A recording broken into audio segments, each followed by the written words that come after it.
This is Hidden Killers Week in Review. A look back at the most prolific stories of the week. This is the Hidden Killers podcast with Tony Brueski. Featuring author, psychologist, and daily contributor, Siobhan Scott. Brian Kohberger back in court for a fairly significant and very tension-filled hearing between Ann Taylor and Judge John Judge. The issue at hand, the survey that Ann Taylor decided to send out to residents of the area of Moscow, Idaho, asking, their opinion of the Kohberger case, asking fairly detailed questions about, what are your thoughts? All in an effort to prove that there was a bias in the community. The problem with this is, are you creating a bias in the community by doing this? And are you violating the gag order on this case as well? Judge John Judge, it's always hard to say that one, seems to think so, although nothing has officially been decided yet, but there was a demand to stop the survey. Joining me to discuss, Siobhan Scott, psychotherapist and author. What do you think of this? It's a somewhat, I wouldn't say common practice, but it happens, I'll say that, where they may send out surveys and things like that to potential jurors. And again, these are not to even the known jurors, because we're not even near that point yet.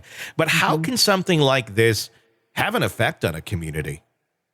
I would love to read the questions. That hasn't been revealed to us what they were asking. But you certainly can frame perceptions. You can influence perceptions with the way you ask questions. And just by receiving something in the mail, well, there's an impact. That is, it may go one way, it may go another way. We don't really know without seeing the contents here. But yeah, I think it was probably the right thing that the judge did to say, let's not do that here. It's already there's enough out there about it. Well, that's kind of my thought. I would imagine if you're not aware of this yet, I don't know who you are or why you wouldn't be if this happened in your very, very small community.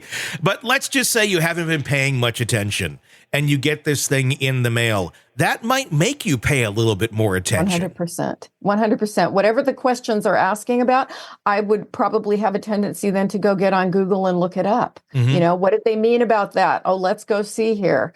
So yeah, it's interesting. Good strategy or bad strategy here? She's very hell-bent on trying to get this thing moved to another county. Some of the arguments made, well, it'll be closer to the airport for everybody who wants to come see the show. There's better restaurants. That was literally one of the things that was brought up today as an argument in court. I was kind of taken aback by some of those points because I don't think anyone really cares. It has nothing to do with finding justice here. Oh, great. The gawkers and reporters we can get better food or something, and we can stay at a nicer La Quinta. It just doesn't make a lot of sense. Especially when you're stirring the pot here and adding, more fuel to the fire of a community. Yeah. It would be fascinating to read the whole thing. I don't know what was in it, but I agree. At what point because we hear about this and sometimes trials get moved to other counties because of the media sensation that they are.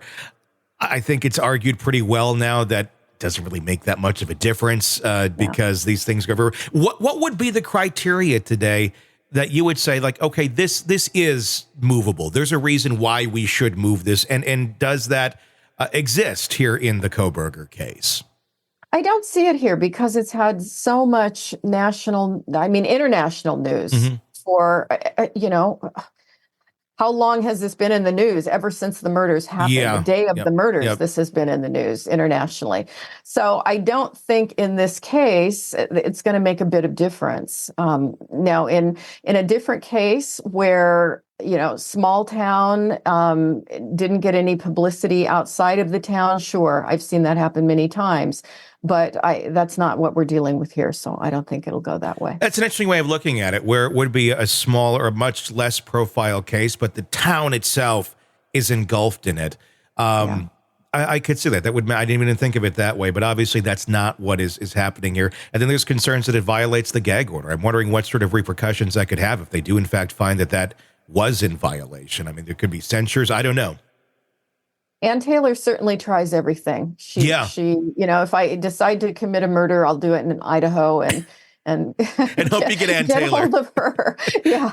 Yeah, she certainly has her work cut out for her, and she certainly has been quite creative on her strategies. We'll see if this one works. Time will tell. Yeah, we can't say she's not trying everything. No, not at all. All right, we will wrap up right there. Sick of the ads? We are too. Start listening with no commercials now and get access to all of our episodes in advance of everyone else. Become a True Crime Today Premium Plus subscriber on Apple Podcasts. Search True Crime Today Premium Plus on Apple Podcasts or go to our podcast page and sign up now. True Crime Today Premium Plus. Sign up now.